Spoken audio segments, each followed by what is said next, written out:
আজকে আমি ডিম দিয়ে আর বেগুন দিয়ে ঝোল করব। তার জন্য এখানে পেঁয়াজ কেটে নিয়েছি, এখানে মশলা করে নিয়েছি জিরা, লঙ্কা, আদা, রসুন।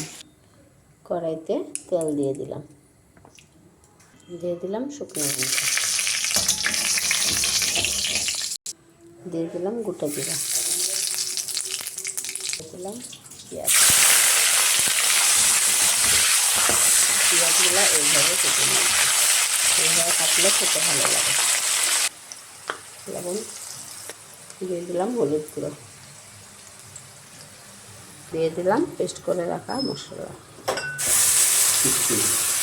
মশলা কষানো হয়ে গেল, এখন দিয়ে দিব বেগুনগুলো।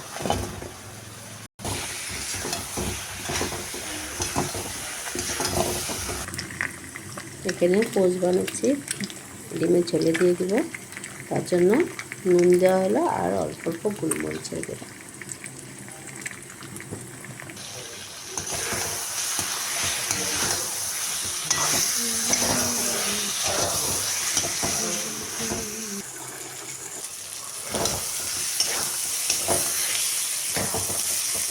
আমাদের বেগুনও সিদ্ধ হয়ে গেল, একদম তুলতুলে হয়ে গেছে। এখন দিয়ে দেবো জল।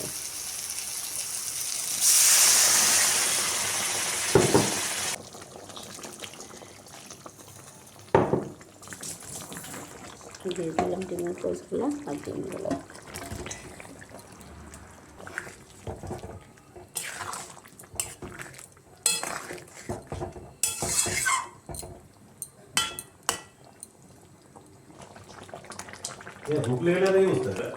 অল্প গরম মশলার গুঁড়ো দিয়ে দিলাম।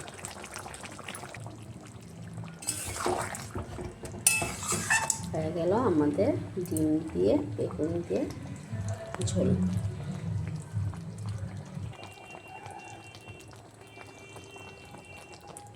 কেমন হলো দেখে, যদি ভালো লাগে লাইক, শেয়ার, কমেন্ট, সাবস্ক্রাইব করে দেবো। Tata, bye bye, good night.